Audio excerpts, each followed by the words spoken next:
hope you'll enjoy your trip back in time.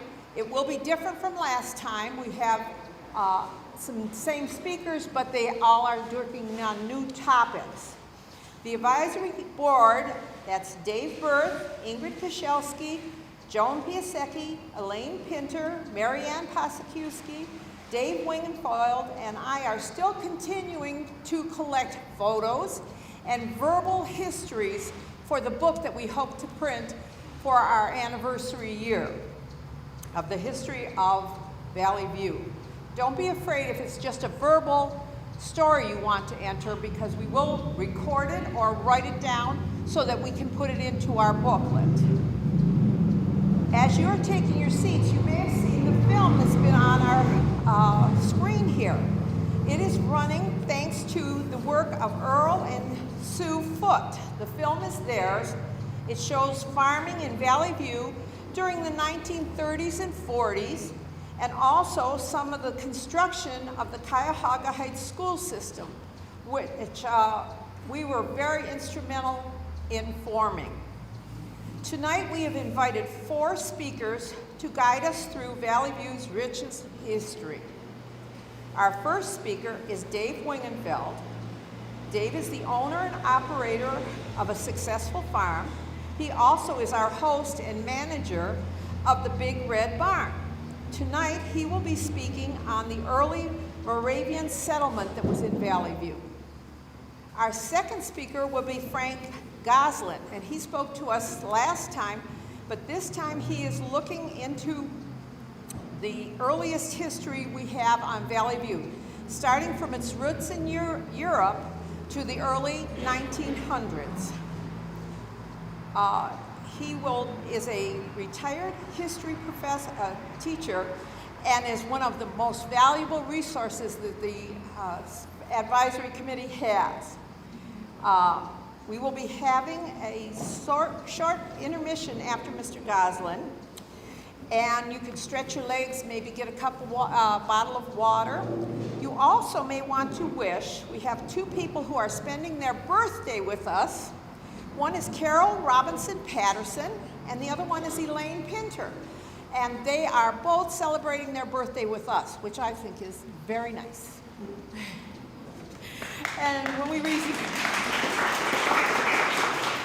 resume our program, we have 2 more speakers. I know we have 1 speaker. I'm not sure if our second speaker is going to make it in time or not, because he had another commitment. But Paul Poyman will be talking about the Wilson Alexander Mill. Actually, the Alexander Mill was built by the Alexander family. And he has a historical account that was written by Lynn Jones, and her husband is a direct descendant of the Alexander family. And they owned and operated that until they sold it to the Wilson family. And we had planned on having Skip Wilson talk about that, but we'll see if he makes it here. If not, we'll open it up for questions. And I'm hoping that you all have a great night with us. We couldn't want for better weather. It's not as hot as we had you last year, so it's a little nicer. So let's begin our journey back with Dave Wingenfeld, and he will take us through the earliest settlement in Valley View.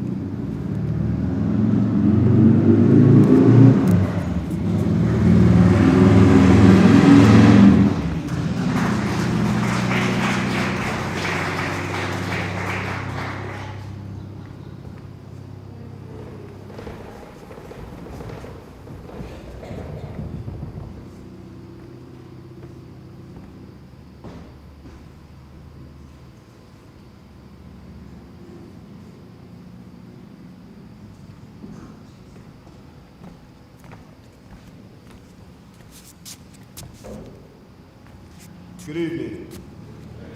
I'd like to welcome you to the barn. The Gleason barn was owned by the original owners of this farm was the Gleason family. Going back to early 1800s, their descendants were the Careys, and eventually the Speeds owned it. So it was the same family, same descendants, until the Cuyahoga Valley National Park bought this farm.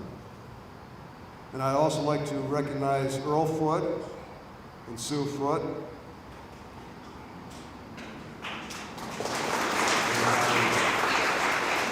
Bill Spieth and Bill and Dave Spieth.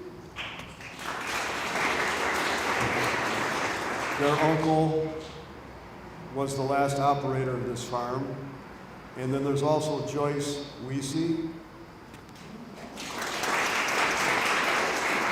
who, believe it or not, as a teenager, worked on this farm also. So she has a lot of good memories.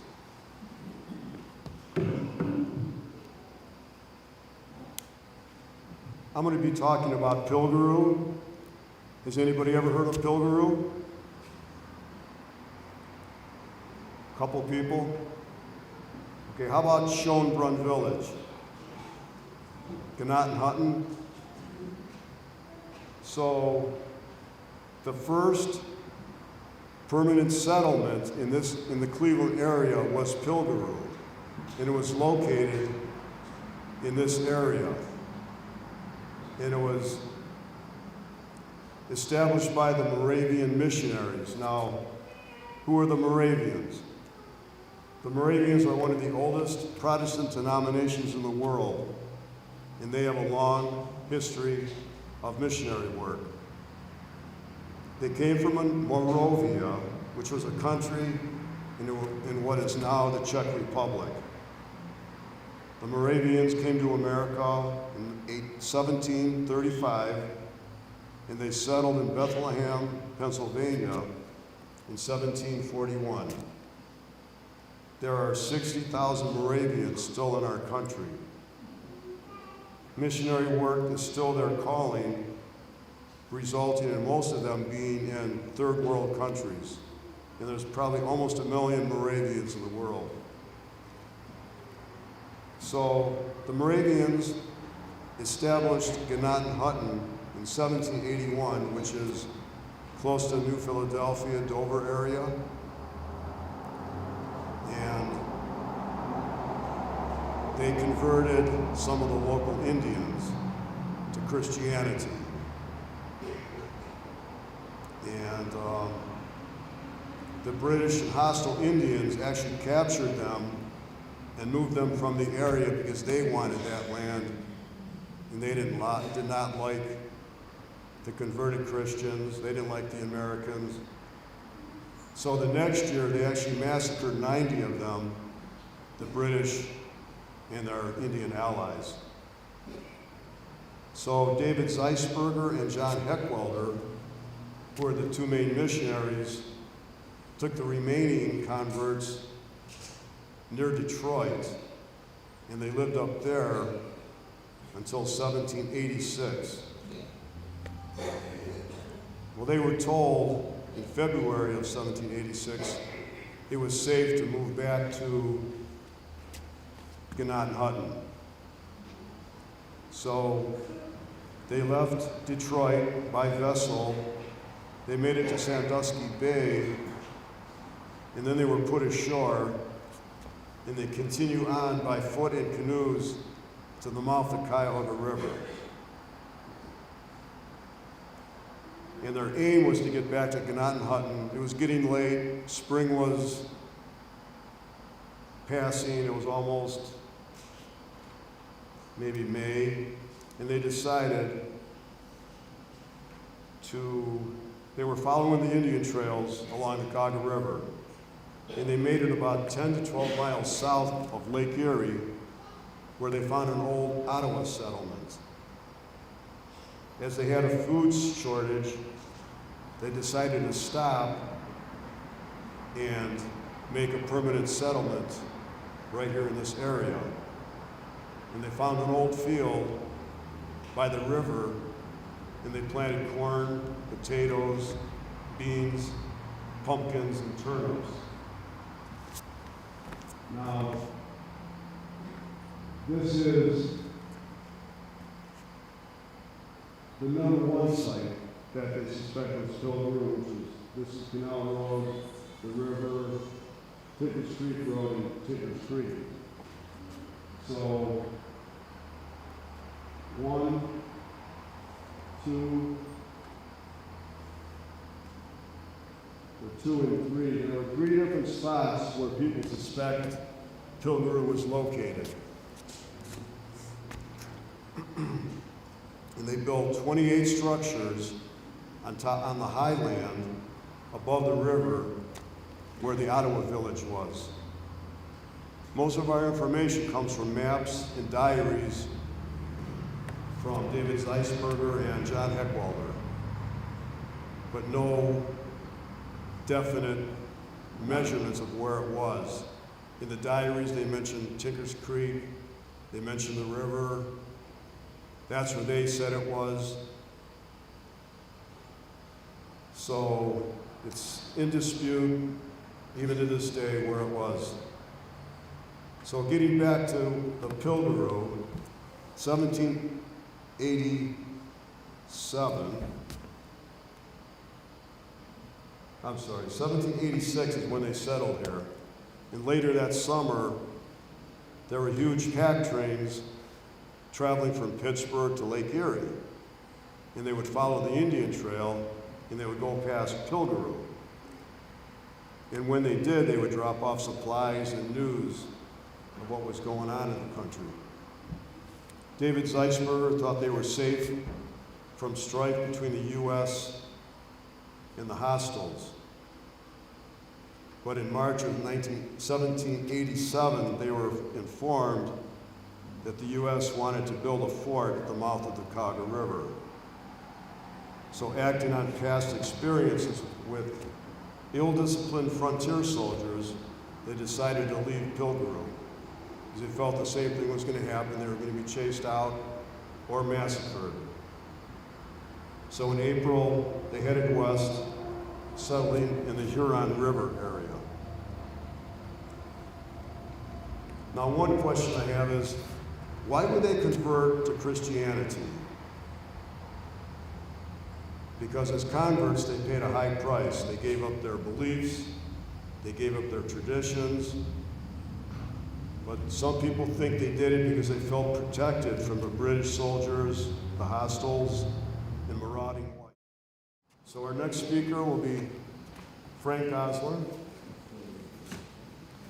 I'm going to put these pictures in this model on the side if you want to look at it.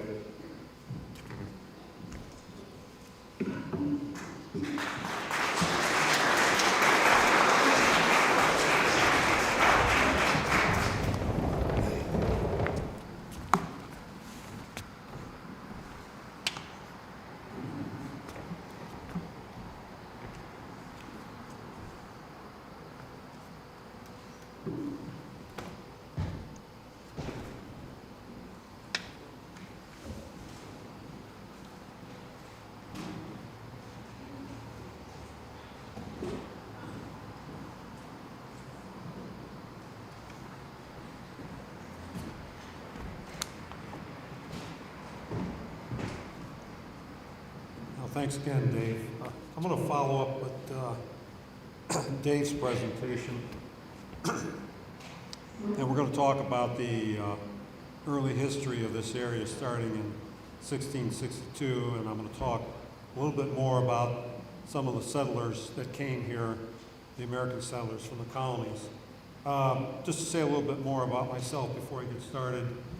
I grew up here in Valley View on Hathaway Road. My father, Ed Goslin, grew up right here at the end of Tinker's Creek Road, across from Tink's Tavern. My mother, Janice Albrecht, grew up on Canal Road, in between Hathaway and Hillside. And my grandfather,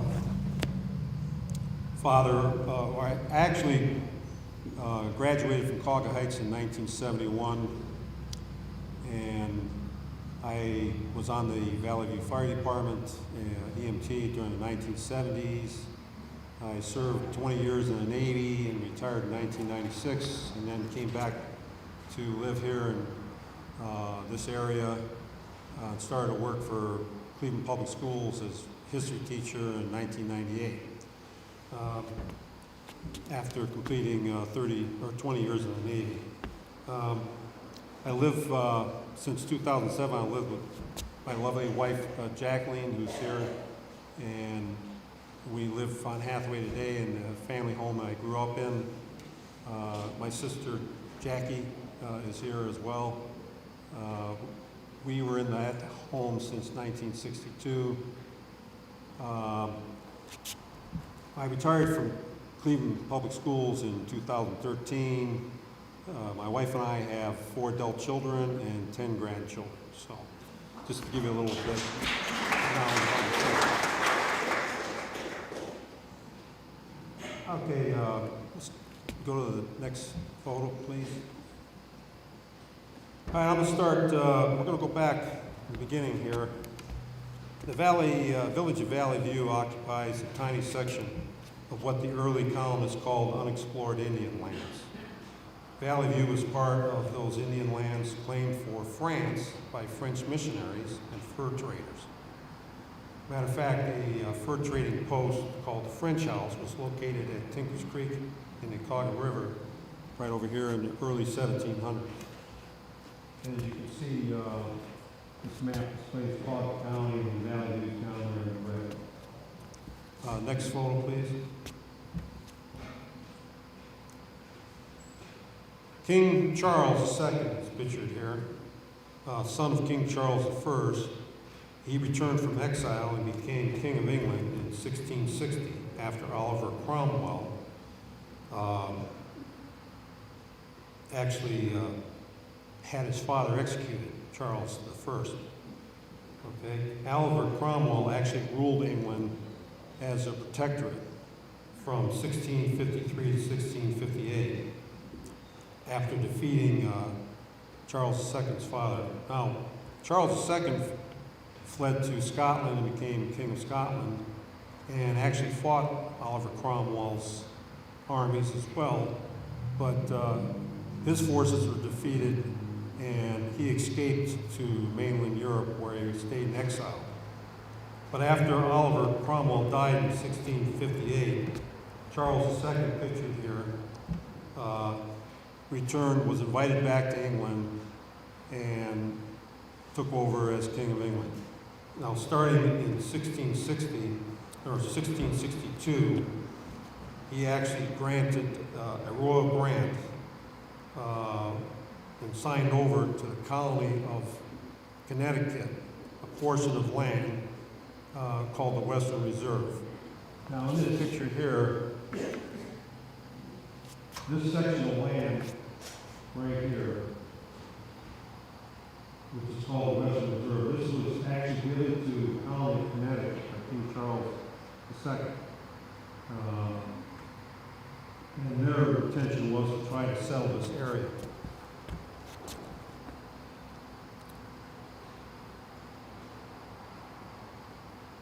If we could switch to the next picture, please. Now, Great Britain and the French crown disputed this area for a number of years. This region that they disputed was called the Northwest Territory. France had originally claimed this area along with their settlements in Canada, and they had sent in French missionaries and French fur traders that worked together with the native tribes for a number of years in the 1600s. Of course, Great Britain, having its colonies on the coast, they were competing for this area as well. And this eventually led to the French-Indian Wars, which they also called the 7 Years' Wars in Europe at the time. Okay. If we could switch to number 5, please. It was about 100 years later, with the Treaty of 1763, that actually ended the French-Indian Wars. France was defeated and basically ceded or gave up its interest to King George III of England. After Britain gained control of this area, its attempts to reserve the territory for the use by Native Americans roused resentment among the British colonists, who were already seeking to settle west of the Appalachian Mountains. The 13 colonies were trying to expand to this area, and of course King George III wanted to reserve it for the native Indians and keep control of it by the British Empire. There was a number of other things that led to the war as well, but this was one of the things that angered the colonists. If we could switch to the next picture, please.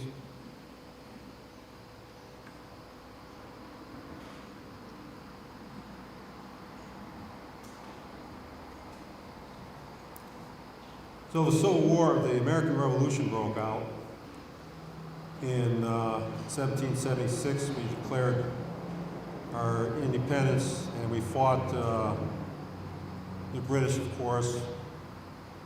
And by 1783, the American Revolution was over, and the English had ceded or gave up all its rights to the North American territories to the new 13 states. This is a picture of some of the battles that were fought by the American revolutionaries under George Washington.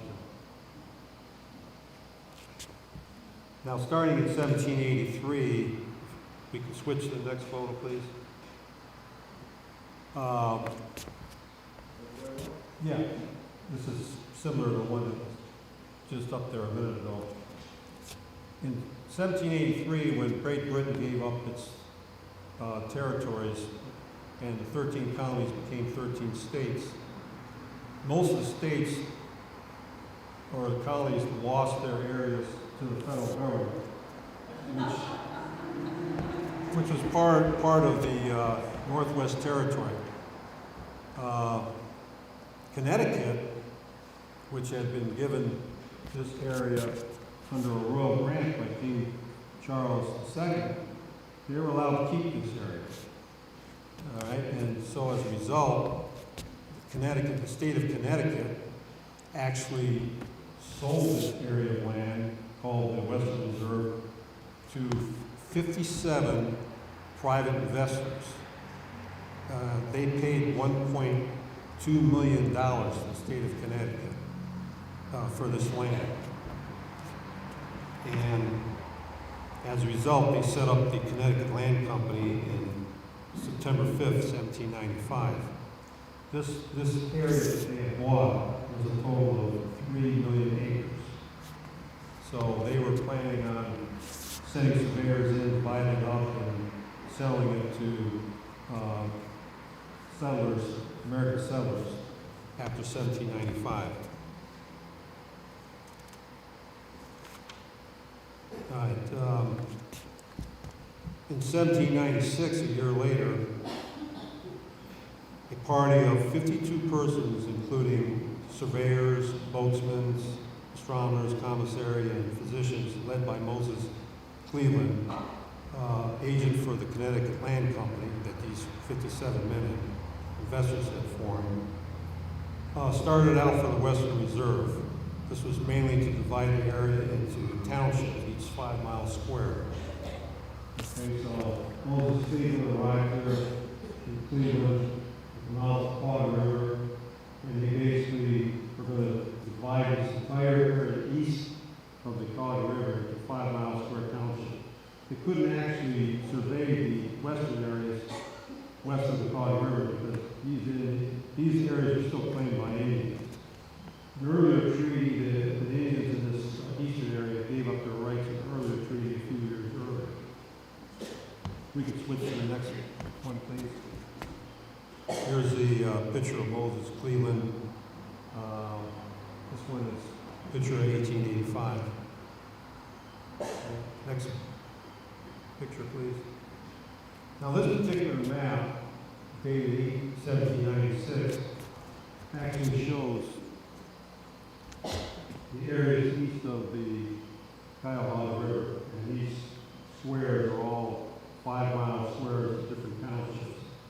Now this particular area I highlighted is the area that includes Valley View. It doesn't come out very good on this particular projector, but I drew a red line around the area that they surveyed.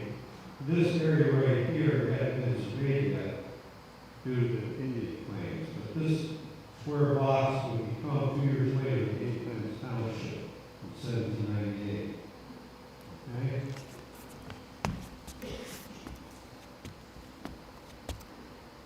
Now, unfortunately, even though Moses Cleveland came in and surveyed these areas and made it ready for American families to move across and buy these sections of land, we still had the British that felt that they were in control of this area. They were still disputing control of this area. Because you got to remember, the British gave up the 13 colonies, which became Confederation states, but they really weren't willing to give up this area that they had won from France in the Treaty of Paris in 1763 or whatever. So this eventually led to another war, the War of 1812. Do you want to switch to the next picture, please?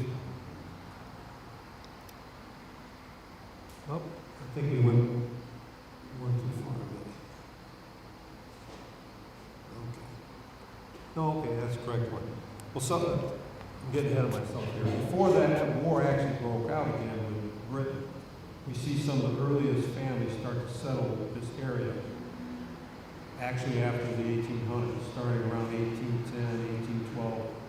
And I've actually, some of the first settlers, I brought up a map. This map, I think, is 1914, shows Stinkers Creek here in red. And some of the different people are listed here. So Christian Green had a number of, he was one of the early settlers that had a number of, his family had a number of sections of plots here along Stinkers Creek. And some of the other early families that settled with the Comstocks,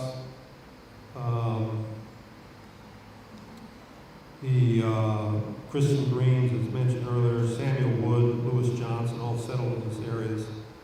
Other settlers include the Chases, the Gallettes, the Manns, the Mikings, the Mortons, William Moses family, Hungerfords, and the Toombs. Basically settled in this area of what was then Independence Township. Okay, now we'll go to the next slide, please. Even though we had some American settlers moving into this area after 1800, we still had conflicts of interest with Great Britain, who still was trying to control this area, and this eventually led to the War of 1812, together with other disputes over other areas of the new 13 colonies. And some of the battles that were fought in this area, including even George Washington at age 22 had fought early years to drive the French out. Oliver Hazard Perry is pictured here in the Battle of Lake Erie, and we actually ended the War of 1812 in a draw with Great Britain.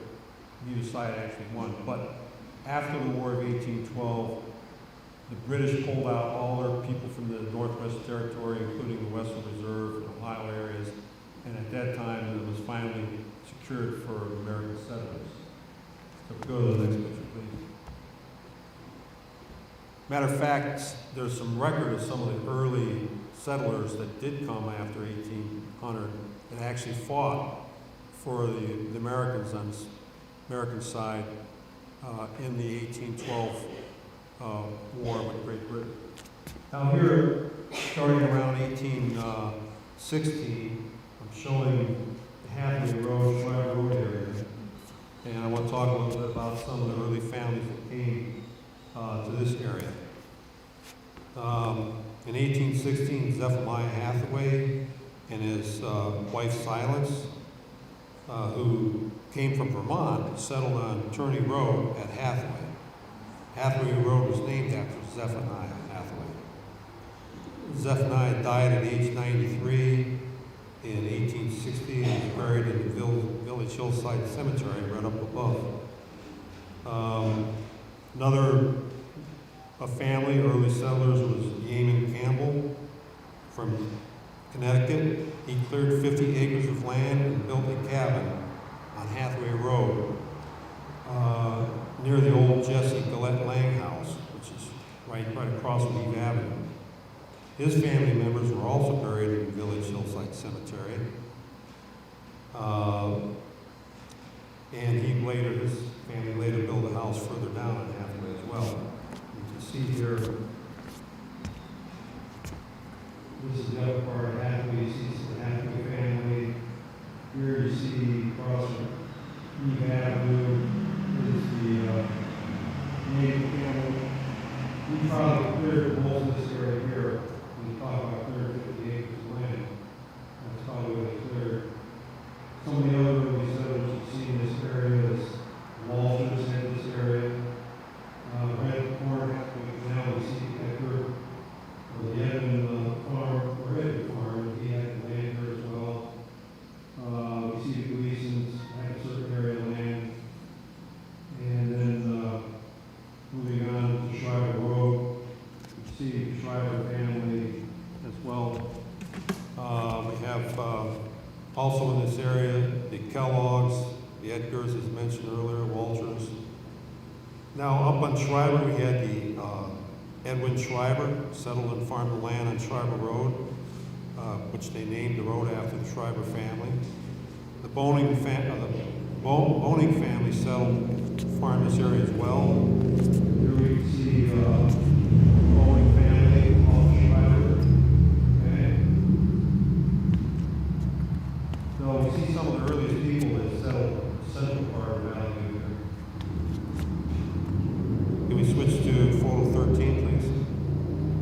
Here's an old photograph that people have seen before, I'm sure, of rescue parties are popular among the farmers. Pictured above is the group of Ernest Boning Farm on Shriver Road. Not a very good photograph, but just wanted to give you an idea of what it looked like back then. Next picture, please. Here we have a picture of some of the families, these very early settlers I just talked about, the Comstocks, the Manns, Hathaways, the Campbells, are actually buried in the cemetery up here. This is an earlier picture, probably maybe the 90s. And we see this is the Campbell headstone, still standing. Unfortunately, it's not over now. But I listed some of the, I've actually went up there last year, took some pictures and listed some of the stones that are up there and the people's names and years of died area. Fish, Comstock, 1810, and Lenny, 1877, we had Sally, Truman, 1828, Anna, Man, 1837. You have a stone up there, Death of Moses, 1844, Julie Campbell, 1860, John Knight, 1865, and Calvin Collette, 1912. Just some of the many stones that are up there right here on the hill. It's really a shame how it's been vandalized over the years, and I think the Valley Historical Society is trying to arrange to have this area protected better. Okay. Moving on to the next photograph. Now on the north end, I'm going to talk a little bit about some of the families that settled in the northern end of Valley View and also Central Canal Road. We have the Fosdicks, the Greens, the Foots, the Heintons, the Baileys, the McMillans, and the Gleasons, all settled from the northern end on down to the central part along the Canal Road area. Matter of fact, we have a William Green who lived in Brecksville, actually purchased a portion of the Fosdick land in 1817. We had the Fosdick family living up on the hill near where 480 Bridge is now, and they actually built a sandstone structure that I'll talk about in a minute here, but the William Green's daughter, Emily Green, actually married one of the Fosdick boys and lived in that sandstone structure. We also had some other settlers, the Paynes, the Cochrans, and the Brockmans as well. Basically in this area right here. Okay, if we can go to the next picture, please. In 1816, we have the John Harper family built a house on Old Rockside Road near Canal Road, and it was later torn down in 1950. This picture here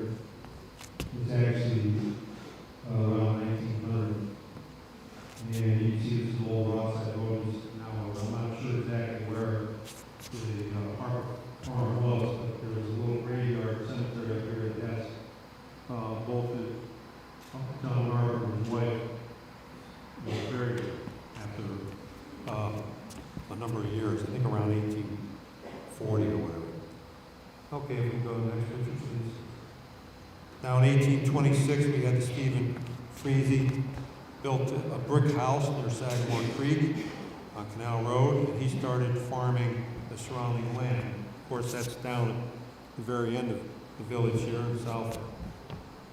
Okay, that was actually about a year before this section of the canal opened. The Frazee house was actually built, and he was farming the land in that area. Next picture, please. Now, starting in this same period, in the early 1800s, Valley View area prospered as an agricultural community. Residents were also contracted to construct and maintain the Ohio Area Canal. Here we have a picture that kind of displays how this was an agricultural community. This is the William Noble Farm on the hill, looking from Hathaway behind the police station, looking down Canal Road and Hillside Road in the back of the distance. This was the William Noble Farm. This is the Valley Inn, which we'll talk about a little further here in a minute. Now, a lot of the farmers were in agriculture and selling their crops to local markets, but starting in 1825, when they started to construct the canal through here, they brought Irish and German immigrants in to dig the canal, but they needed support from the local farmers for supplies, food, products, dairy, and so forth. So, like I say, a lot of the locals were contracted to help in the building of the canal. Next photo, please. Here we see the opening of this section from Akron to Cleveland in 1827. On the 4th of July, 1827, it began a new era of transportation. This is actually a picture of the mill in 1890. Okay, when it was, at that point, I think it was owned by Mr. Foster, but it was originally the Alexander Mill.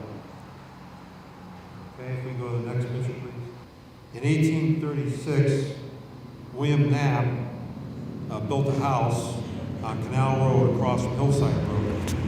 Here we see a 1930 photograph of William Knapp house. This structure still stands across from Hillside Road. William Knapp was very involved in the community. He served as a postal person, as a school teacher. I think he was on a lot of important positions in local area management. So he was a well-known figure at that time as well. Next picture, please.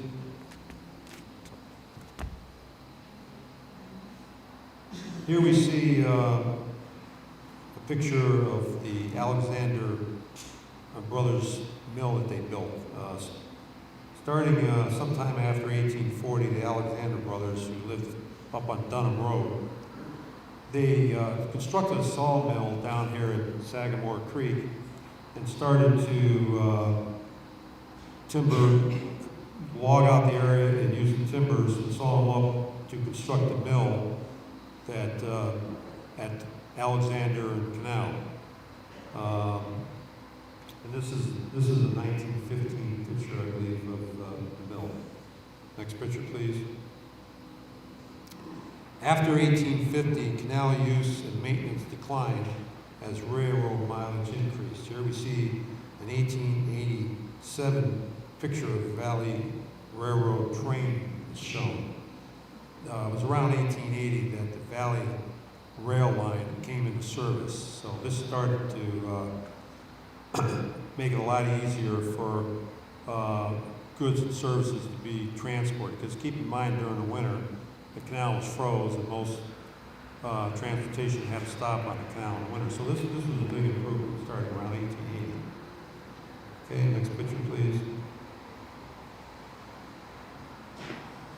In 1853, this is the Hillside building structure that was originally owned by Moses Gleason.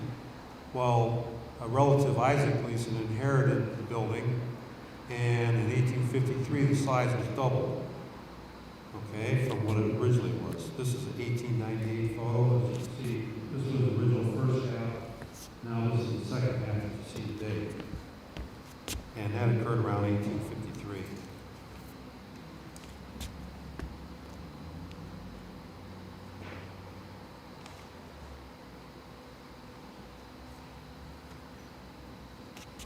Also, if we go to the next picture, around that same year, we see that the Alexander Mill now is completed and is in service, it's operational.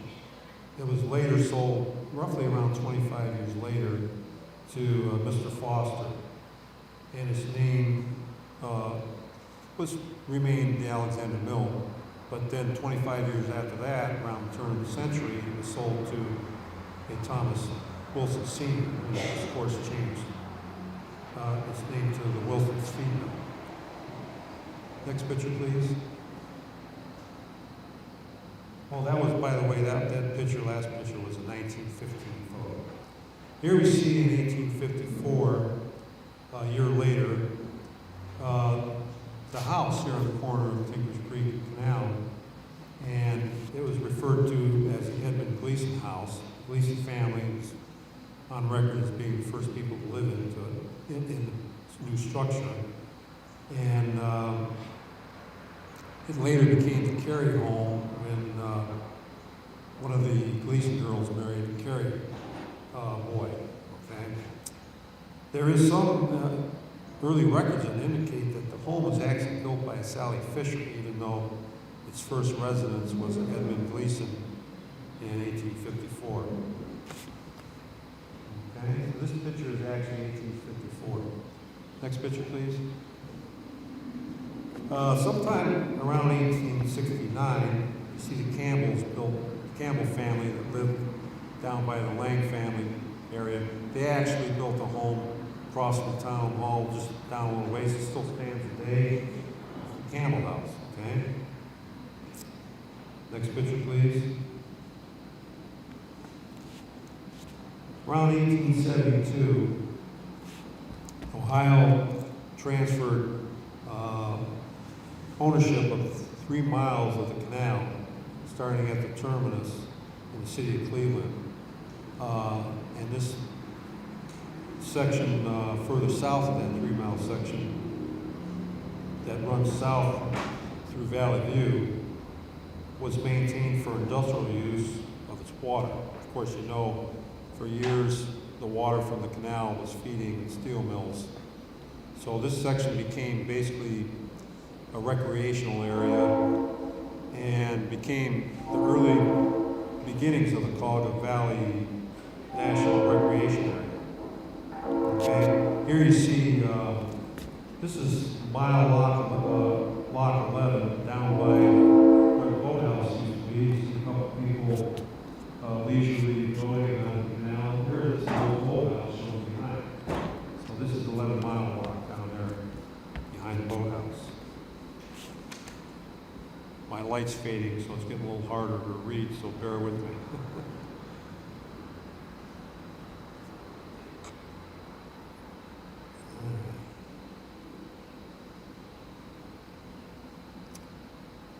All right, starting around 1880, we go to the next picture, please. Oh, before we'll stay on this, before I actually talk about 1880. I brought this map up too to show you Independence Township around this period. You'll notice from the previous map, now this area today, and Independence Township actually included both sides of the river, east side and the west side.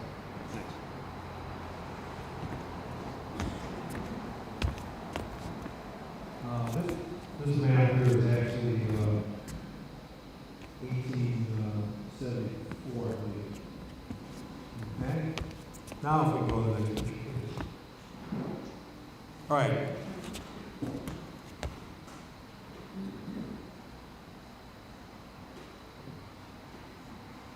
We see here 1880, the Valley Railway from Cleveland to Canton began operation. It was controlled by the B&O Railroad starting in 1890 with 4 passenger trains each day until 1934 when it was switched to freight services only until its last run in 1962. We see in this picture here the South Park Terminal at Stone Road, opened in 1909 and was closed in 1962. So this is South Park Terminal that's actually on the independent side of the railroad tracks at Stone Road. So its last run, like I say, was around 1909, and then ran to about 1962. Okay, if we can go to the next picture, please. All right, on March 22nd, 1919, a detachment of territory to be known as the Township of Southview was approved by the county commissioners. On 10 June, a new village council was approved with Bert C. Allen as mayor for Southview. The new official name of Valley View Village was proposed by Arthur Ryan, Sr., that's him there, and it was quickly adopted by the newly formed council. So here we see the finally South Independence Township going, this area going from Independence Township to Newburgh Hamlet to South Newburgh Township, and now finally to Valley View. Next picture, please. Now, even though we became Valley View, yeah, that's fine. Even though we became Valley View, that building was still being used as a school. And in 1924, I've got an article here that was cut out of the paper. One of the pupils at that school, Frank Engling, his parents owned the Valley Inn. He wrote an essay and was entered in the Women's Christian Temperance Union essay for the state of Ohio, and he won first place. He wrote an essay on evils of tobacco. And it was kind of ironic because Frank Engling, who later changed his name to Frank Albrecht, was a heavy smoker for most of his adult life. But needless to say, now interesting too, it says here that Frank attended, this is 1924, attended Pleasant Valley School, which was the town hall, and he resided at Brooklyn Station. See, so anyone living on Canal Road, their postal address was Brooklyn Station. Next picture, please. Here's the 1924 class out in front of the town hall. Frank Albrecht wrote this, that's him right there. Next picture, please. And that pretty much concludes my presentation. For anybody that wants more information, I created a website several years ago. It's called valleyviewhistory.com, and you can go to this website for additional pictures and information. But I thank you for your time and appreciate your patience.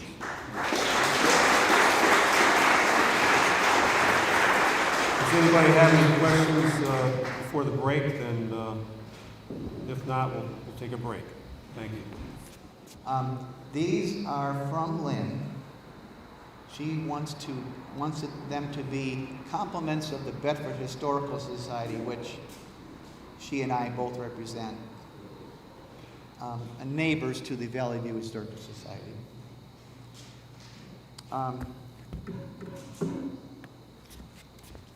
These are, this represents a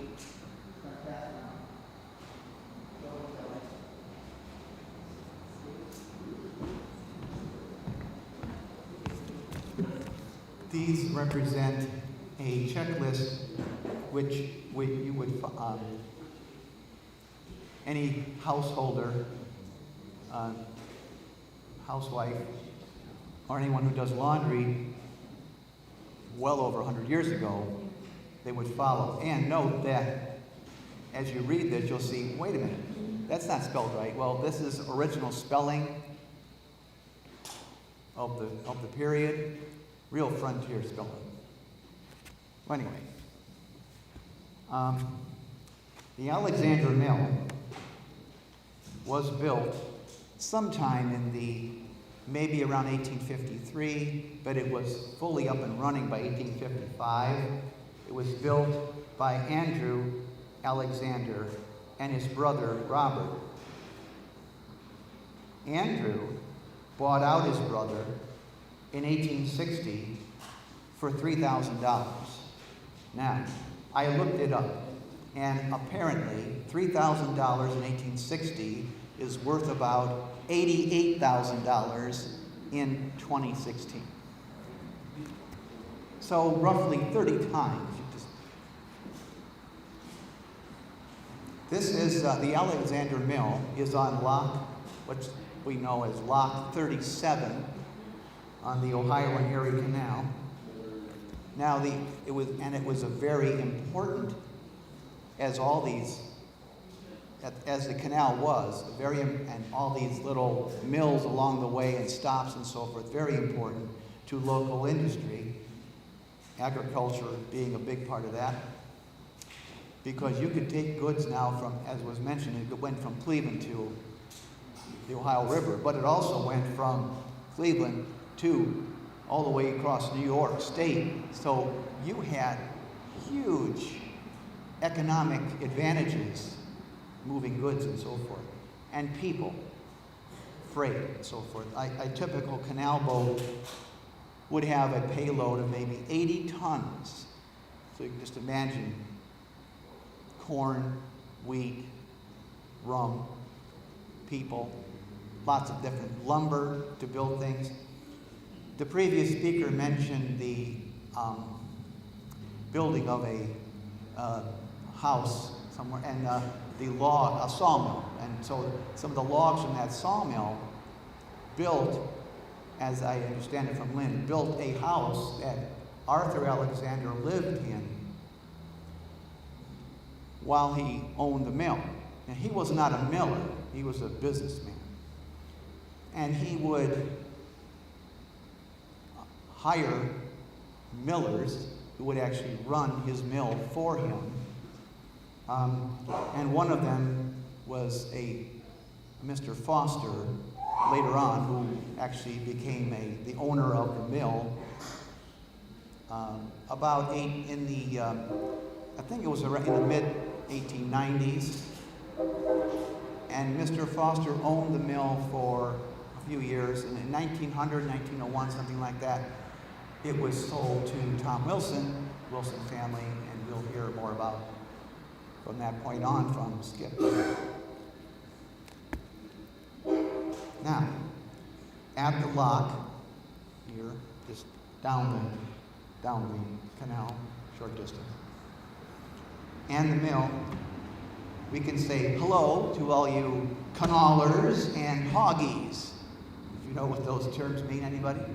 Know what that means? Well, those are old terms. A canaler was the person who steered the canal boat and did inside work, quote unquote. The hoggy was the mule driver who handled the tow lines and the lock gates. So you had the canal boat, you had a captain and a canaler and a hoggy. Who else? I'm not sure, but you probably had other people that were like sailors on the ship. Well, they had a crew. Now, one of the at this point, I will digress a moment.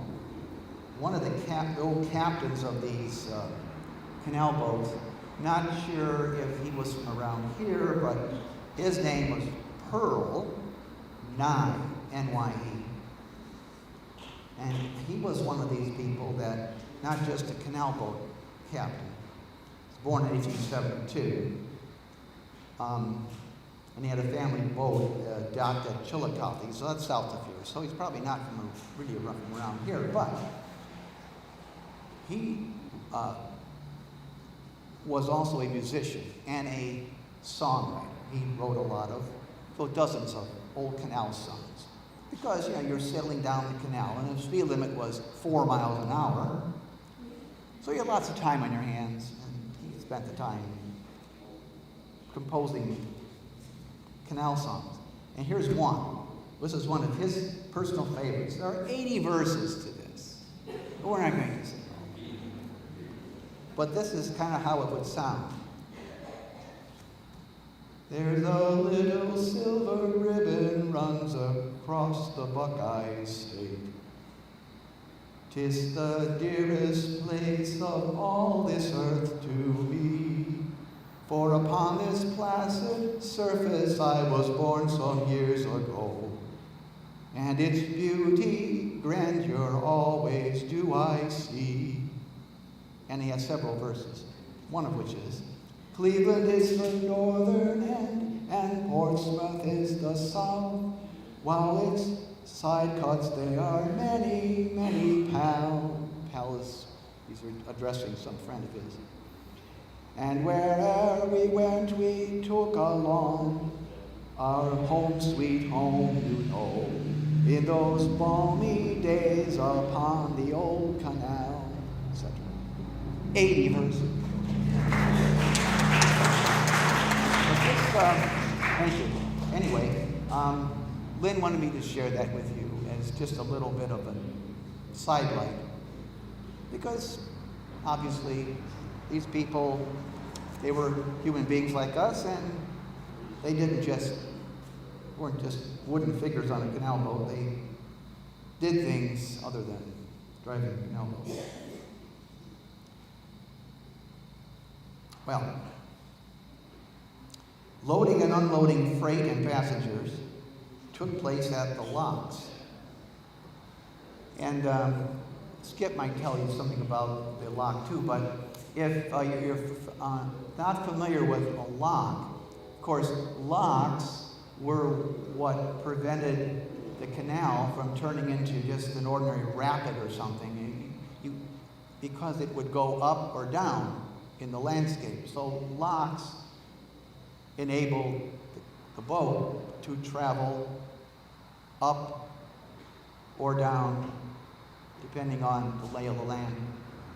You had 2 gates, certain distance, and it had the lock itself had to accommodate a canal boat, so it was pretty long, and there were gates at either end. So you would open the gate at one end, let the water level come up to the next, or down, up or down to the next level of the water, and then open the other gate, and boat goes sailing on at 4 miles an hour. It had a little, each gate had a little door in it too that you could open. I'm not sure how that operated, but it was just like a little pet door, and that to relieve pressure so that you could open the gate.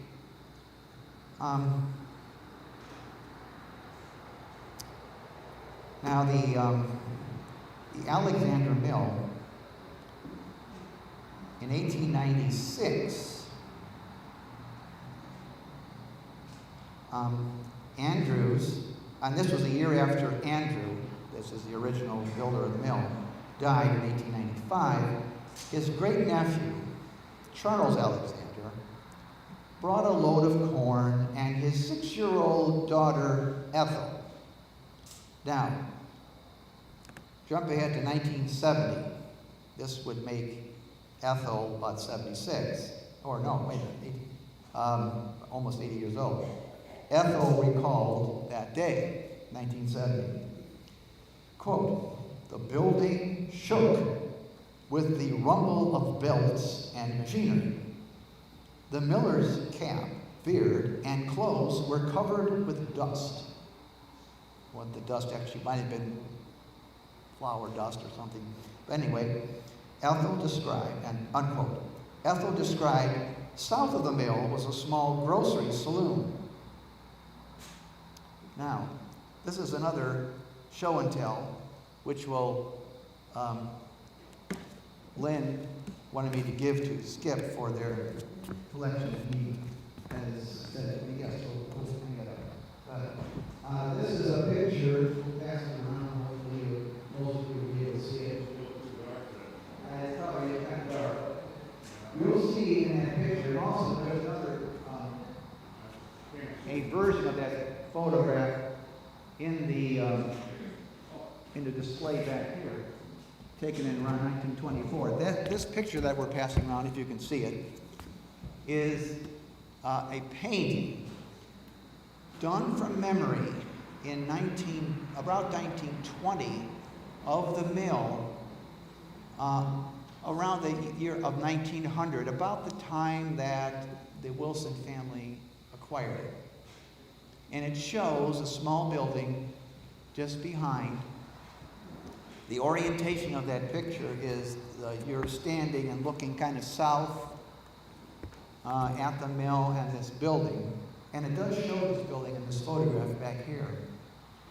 That was kind of a rest stop for the canal boaters. They could have a drink, they could smoke if they wanted to, I suppose, or they could buy supplies and so forth.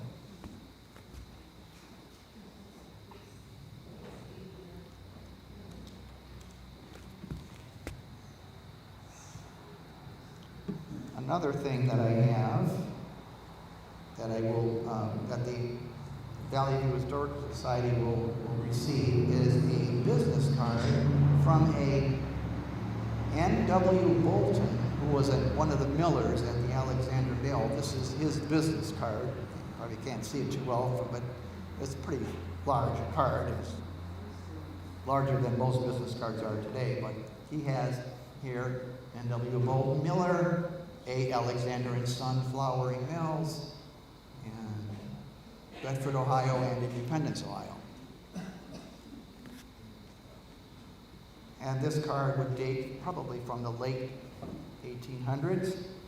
Lynn has told me that she personally knows the great-grandson of this Mr. Bolton. What else we have here?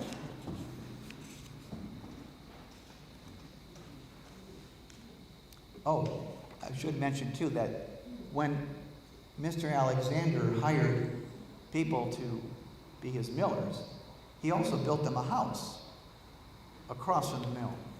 So the mill was down here, across from the mill was the house, and that was the miller's house.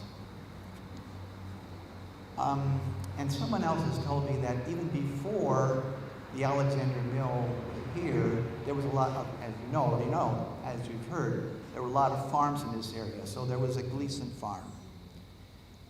And the building that we're in now, which dates from about 1905, was one of the Gleason farms. There were several farms and many Gleasons in the area. They were huge landowners.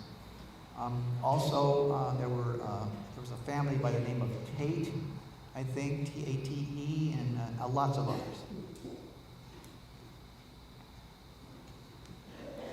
This area has been a force in the agriculture of the region for a long time.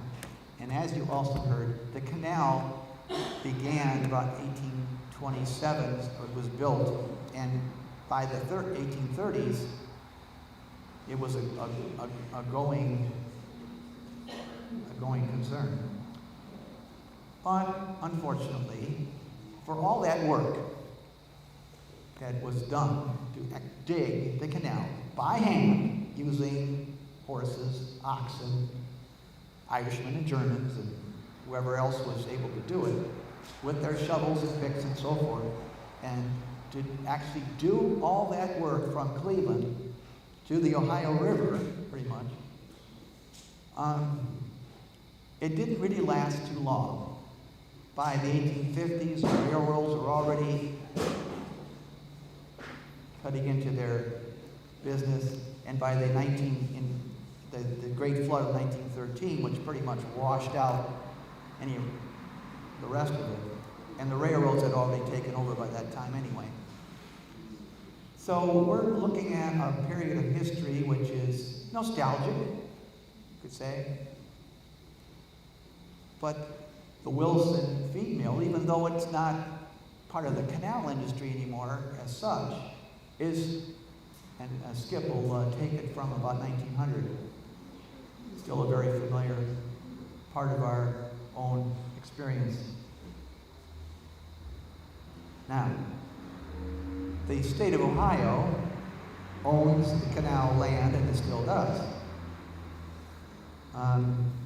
they had a rule that if you had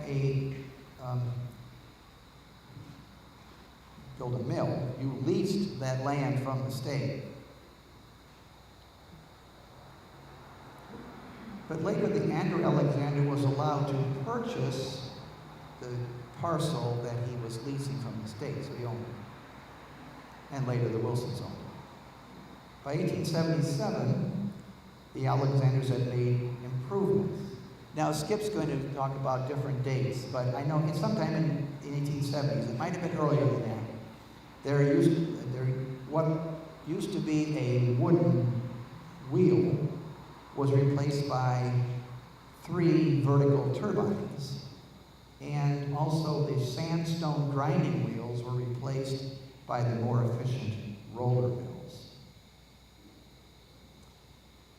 And as Lynn has it, 1894, the year before his death, Alexander sold the mill to one of his resident millers, George Foster, and he kept the title Alexander Mills until about 1900, when Foster sold to Tom Wilson.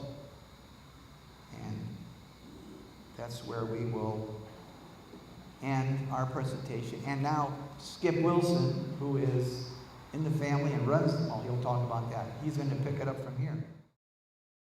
Forgive me, I'm going to put together a whole slide presentation, probably a book one day, because to gather all the stuff I thought I knew about our family, I only started scratching the surface of all the pictures and the little dates and details. So I'll leave you my email, or you can bug me, come down at the mill, I'll get your information, and when I finally get some of the stuff together, I'll shoot it out to you. But going back to the water leases, the state originally owns all the water rights within an area. And they had to maintain, though, that there would not be a period of more than 7 days without water for mills. Now, if you went back into the early turn of probably the 20th century, there was probably still maybe 1,100, 1,200 mills, grist mills, water powered, still in the state of Ohio.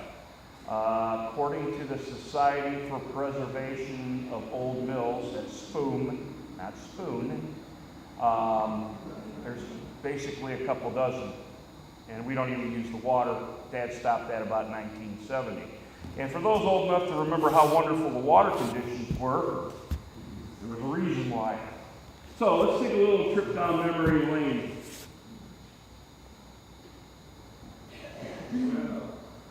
There we go. I don't have it set up on any, you have to switch manually. This is one of those famous pictures we've already seen it at least once tonight. Circa 1890. And as you can see there, all it's standing really is just the original mill building. As the caption read on the thing I thought I saw from the Historical Society I pulled it from, this was basically a pleasure cruise down to Akron. Let me get the next one. Now, this doesn't look familiar to anyone. Let's go back even further than when the Wilsons came to the valley. This is a picture of the Cataract Mills. It was taken July 29, 1890. The Cataract Mills at Webb Terrace over by the mill stream. If you've ever been there, that's somehow or another, it seems if you're a Wilson, you're going to have mill dust behind your ears and between your toes. That would have been my great-grandfather, Thomas R., and possibly his father before him. And the next picture is one we actually have hanging at the mill, an actual picture. Not one of our best copies made of it, but we did. And this was before the state and the railroad came through up there and repositioned the creek bed. So where it's at now makes a wonderful picture, but it was actually several hundred feet in the other direction. Go on to the next one. Now, I'm not quite so sure if this is down by the visitor center or if that's up just past us, because I can't quite see what's right around the corner. That could be like, 37, it might not be, but there you go. Not horsepower, but wheel power. And for those who've never heard the saying, when she's got a rear end on her like a $20 mule, well, back in those days, a $20 mule was something. There is a book out, literally says the phrases my grandfather used and what they mean, so you don't get smacked. But yes, they had the teams and mules, and many times those would go from literally lock to lock or station to station, and they would give them a rest and move on to the next. Next week. This is I got these backwards. This is actually a surveyor thing of what the actual falls look like and where my great-grandfather and his dad probably had the mill up in what would have been Newburgh. And by the way, Newburgh Heights one time was bigger than the city of Cleveland. Before the Civil War, it was much bigger bird, literally. And then the foundry started down on the lakeshore. Go to the next one. One of the most famous pictures of my grandfather, I can close my eyes and see him. That probably goes back well into the 30s, or about the 40s, or maybe early 50s. And he wore the same khaki work clothes until he had his stroke. And I can remember Dad yelling at the employees because Grandpa was getting older and he'd still sneak out and grab a bag of feed. And Dad had strict orders, don't let him carry anything. And of course, they told Dad, we can't watch him all the time, Tommy. So, but most of the apparatus and things, if you find a day you want to come down and visit, particularly a rainy day, give a call. I'll be happy to get you in the cobwebs and show you some of the original dust. But that was one of my favorites, my grandfather. That's brings back sentimental feelings. Next one. Now, Lock 37, this is one of the pictures that I've got a couple of them from like two angles. Of course, the mill is right across the way here. Was this possibly, I don't know if that was the one that Alexander built, but this is also where they would have the teams of horses, and this would be the stop along the way. The irony of it is I think that second building, part of it on the backside, my grandfather took it down the top of it, and it's now the garage sitting behind what used to be their house and now belongs to my sister and her husband Ross. So needless to say, history got moved across the street. But you can see here we have almost, what was it, from the Velociter, the name for the early cars before they called them automobiles. So we know we're in the early 20th century there, but you can still see we do have some pictures I've got to put together that actually show horse and buggy. And the guy standing there, you can tell he doesn't belong. Who doesn't belong in this picture? One appears to be my grandfather or great-grandfather. The other appears to be George Johnson Sr. That's Martin and Paul's grandfather. And then the guy standing there in a straw hat with white shirt and suspenders. So if you look at that one, you can go, which one doesn't belong? You can tell the salesman or whatever he was. The next picture, I think, is also, this is coming, headed north. And again, what's attached to the mill. It says Vanacek family built a tavern, general storehouse, and barn. So you're looking at a picture painted of what used to be there. So let's advance a little bit more. That's what we look like from across the lock now. If you get a chance to, I don't know what the park will let you do, but they're working on the sluice gate there right now, and you can actually see part of where they had the hydraulic works built into the lock, so when they wanted to let water in or out of the locks besides the opening of the gates, you can see there's holes in there. And it's rather fascinating. Of course, I don't think there's enough to probably event tape to keep you out for, but, sneak in anyways. You live here, your tax dollars. Mine too. And that was a picture from basically out of the, much earlier in the 20th century. You can see the size of the ball spots here. And if you were to be able to stand on top of right here and look at the building, you would have seen that there's an archway built into the building, and that's where the water would come out. And on this side facing Canal Road is a small arch. That's where the water would have been in the exhaust. Now, what's wonderful about that picture, and this is why I had to put the disclaimer in, There was no water wheel for most anybody alive here. How many of us remember the world's biggest bubble bath we ever seen? Somebody up in Cuyahoga Falls or Akron would dump some detergent in it and the foam just rolled over the road. As a kid, I thought that was one of the coolest things until Dad says, yeah, well, told me what they were doing. But yes, that was the world's biggest bubble bath, and I, to this day, still love the number of people that come into the store and say, my dad or my uncle took me down there, and I remember all the bubbles. So the next slide. I should have blown this one up a little bit more, but another picture of Grandpa in his khakis, and we can see by the, if you can see the dress, it's probably 40 or 50-ish. Everything down there was done by hand. You know, it's funny because my father and my grandfather all had what we called our lost boys. We all had a group of younger guys with strong backs and empty wallets that would work and do the work just to make sure they could pay for their vices and entertainment. And I can already tell you the exact position my grandfather was in when he shouldn't have been carrying stuff. He had the bag up here and he had his hand like this, and it seemed like he always walked with a never-ending angle. And now at 52, I understand what that is, and that's why I have youngsters carrying stuff for me, and I feed them. As we all know, getting out of bed is now is becoming more and more of a, what you call it, deal. Let's look at the history just a little bit here since we stopped.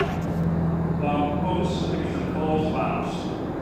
You can see one of the turbines, if you were to look at the place on where the white is, we blocked it in simply because when there's no water in the raccoons think this is a drive-through. And the dog food, and they don't go to the same bag they broke the night before. They constantly have to find a new one. So when about to the late 80s, the wooden part of the structure, because it was no longer being kept wet, lost its ability to be sound, and one good flood blew out the front and side. So at that time, my brother Todd and some guys who knew what this meant, they put in a base there. We were hoping one day to eventually be able to put wood on top of it, at least to give it some representation. But back in those days, it was the roller mills. We were starting to see hammer mills and corn crackers. And what wasn't happening necessarily on the canal was happening from local farmers. So you would see the grains come in, and you'd see them being, ground, broken, processed. You know, there's different ways to prepare oats, different ways to do corn. And my grandpa even started mixing some of it. And by the time, each and every one of us seems to have faced a new task when the generations change and society changes. In his day, it was a lot of that, and also at one time he bragged he had the best bread flour in northern Ohio when he got his new hammer mills in. Now, he also, during the Depression time, ground up glass. We were doing some rummaging and found what looked like a big hat box. We opened it up, it's like, please, nobody get your head over the top of it and breathe it. That would be bad news, and I really hate to think what it would have done to our lungs, but it came down to doing whatever needed to help pay the bills, and if it was making an extra dollar and helping someone out, that probably would have been my grandfather. His style of his business was primarily agriculture, farming. As it started to go on, we did have some relatively large farms around. And at one time there was maybe as many as 600 head of cattle, and I forget how many thousand chickens. The feed came out of the mill. I came in working there legally, and before then, seeing all the bags of layer mash. And it was grind it up, mix it up, put it on the truck. And of course, working alongside my grandfather at that time, off and on, was his brother Charles, or Charlie, or Babe, whichever you knew him by. My grandfather was the stoic, good Christian man. My great uncle was a little more mischievous. And if anybody got a chance to know him, he was a genuine article. Love the guy. True story, and since for all adults here.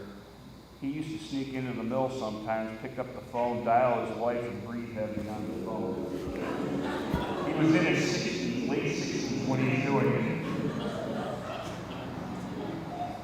So you can see that the family was just a little bit different on some of the things that were, how they did things. And that was where, the house across the street was where Chuck, Bob, Lois, and Janet were born.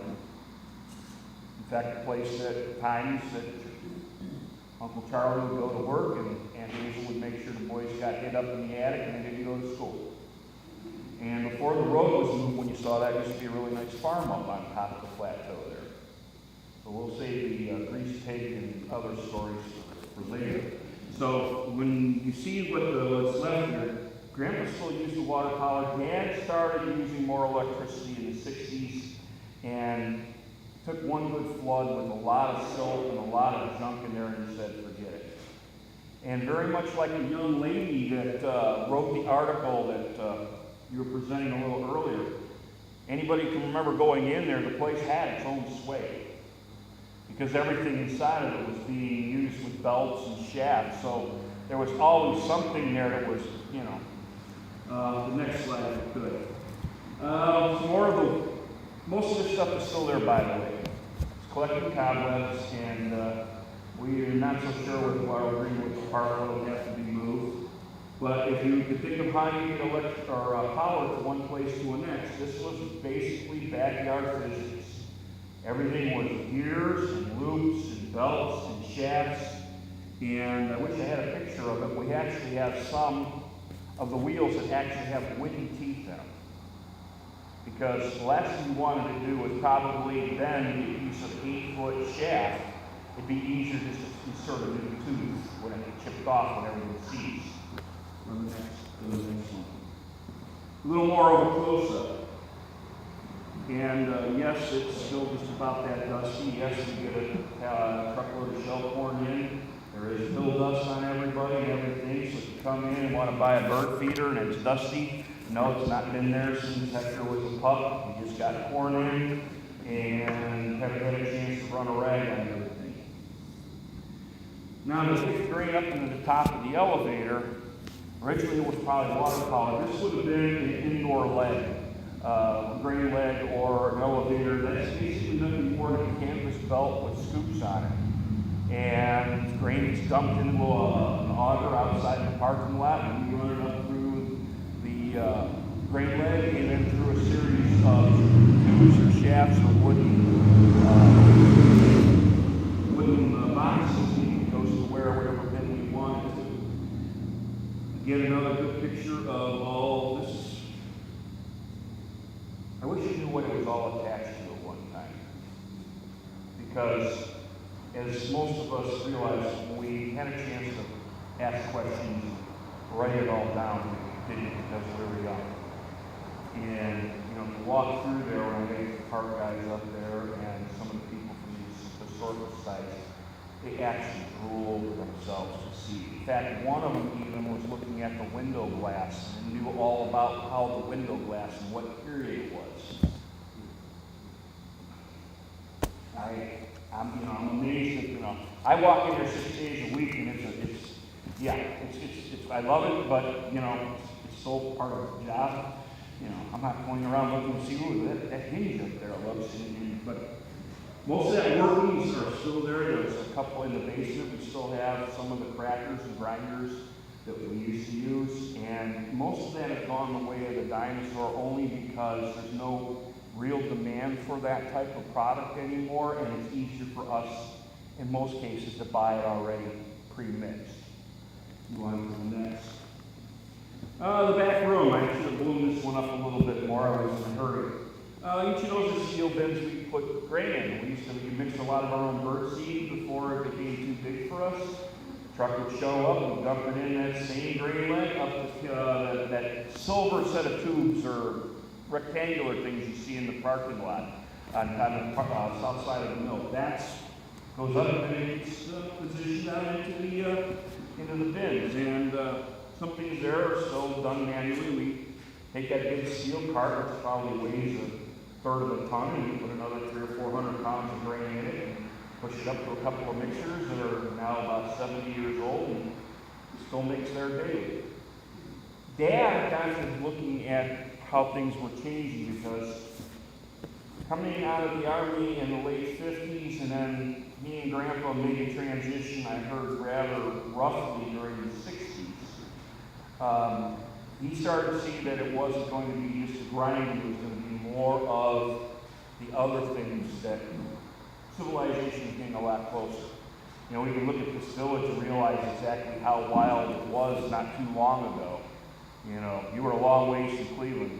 George Johnson used to tell me stories about when his dad remembers 2 cars coming in past this way every morning and the same 2 coming back every night. You know, it wasn't a big thoroughfare and like Canal Road is now. So his went to a little bit more of the mixing and the feeds, and then of course after that becomes suburbia and gardens, so it was fertilizer. And of course with fertilizer there was also things like peat moss. One of our great duties as kids was Dad would have the guys take a flatbed over to where the railroad yard is right now. There'd be a boxcar load of peat moss, wet, slimy, part of Canada's finest. And the guys would put them on the truck, and then you bring them over to the mill, and then we hand stack them back up there. Young men that work for us now don't like the idea hearing that they used to hand stack the fertilizer probably 10 to 15 feet high. And there were 50-pound bags, there were 80-pound bags at the time. So, yes, you were the tougher generation. I'm hopefully going to be the smarter generation. So when we did start there, that's when we started shifting over more to bird seeds, lawn and garden things.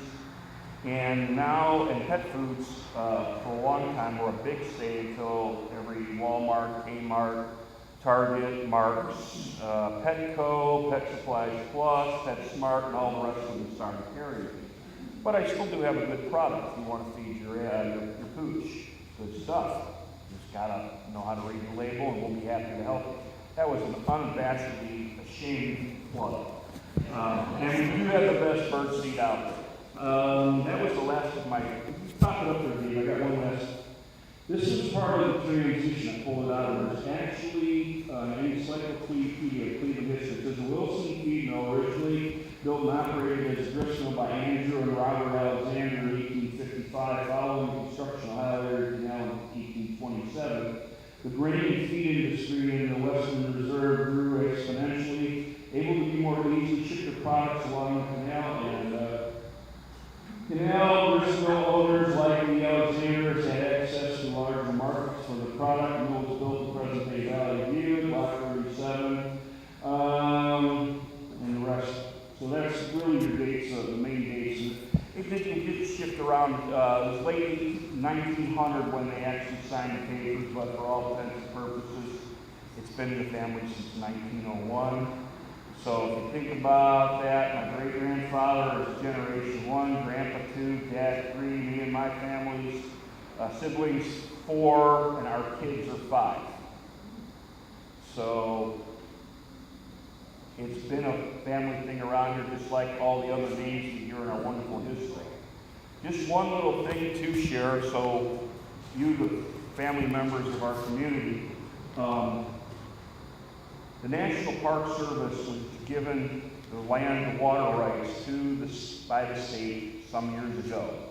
It used to be a real cheap, real easy deal. Shoot a check for about $200 a year down to Columbus, and it was taken care of. We had another year or whatever. I think they did 5-year increments. When the state deeded it over to the National Park Service Department of Interior does not honor the other's contracts or agreements. So we're sitting here looking at literally a stalemate of sorts and a crossroads. Whereas the park owns part of most of the land we sit on, but they don't own parts that the mill kind of sits on, nor the building. So, to go through the whole process of trying to figure, and by the way, lawyers and surveyors love this whole thing because you remember when they moved the road? Okay, we have the picture of them, the road was moved. Well, that uncovered boundary lines that nobody knew was there because it was up on top of the hill between Johnson's and Wilson's and whomever. Now they have to figure out what belonged to whom and where was it and why is it Marty and Paul are using part of the land that was on the Wilson side and why do we have part of our parking lot that belongs to Paul at the Johnson farm? And oh, by the way, then we start with everything that ran up to old Adolph's gas station, for those that remember that. And that's a whole other piece of local color that we needed to have. So, long story short, we entered into an agreement this last spring with them that they have taken title of the building and the land and giving us a 40-year rent-free lease with the possibility of renegotiating 35, 40 years down the road. They hold all the cards, but this is the best opportunity for the family to keep what was going. Besides, it belongs to everybody who walks through the door. It just doesn't belong to us. I wish I had a dime for every time I heard someone say I used to come down here with Phil and grandmother, grandfather, dad, uncle, whatever. It's not just about a business and making money. It's part of what is here in Valley View. So if you hear any more rumors about it, we can finally put to rest all of the, let's see, when did Sarver Lane put that through Congress? I think 1976, I think it was. So for 40 years we've been hearing, oh, I hear the park's taking you. That's really good. I haven't been hoping anybody. So needless to say, that is where things now stand. So don't expect anything to change. They want to be good landlords. They know that messing with anything that looks like an institution like our store and the business and its legacy would be very bad publicity. So in this day of social media, I would not even have to say a word. The uproar would probably get Omaha real quick. So we've developed a real good working relationship with them, even though if you have any dealings with the National Park Service, you know it is a tedious process. So now what does that mean with Wilson Female?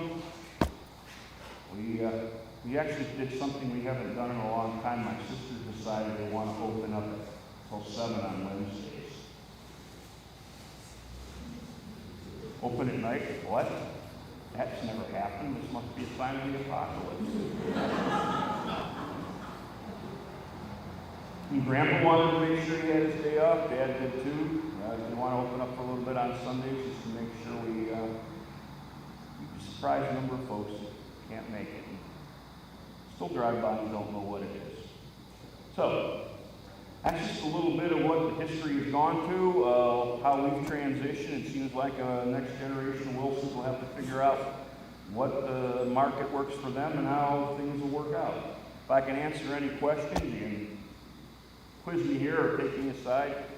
I will be putting together a kind of like a PowerPoint presentation like this, or see if I can put it onto a CD. That way you can see a lot of the different pictures, because we've got, just like the one that's been donated, we've got half a dozen of them that were hand painted that are phenomenal in the store. And pictures of things that go back. We even have an ad when, let's see, was it a white or was it a Dodge truck? Had to be back in the late 40s, right around 1950. They used one of our trucks in an ad. So it just, if you're nostalgic and you're a sentimental old fool like I am, we'll get it out to you. You can take a look and remember what you remember. I thank you for your patience, and actually, if you've got any questions, please don't hesitate to ask, or if you can come down and bother me at the floor.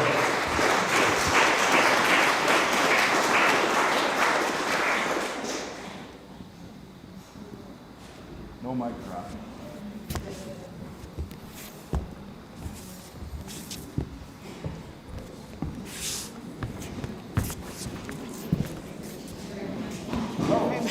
Hi, so you won't get out of the way here.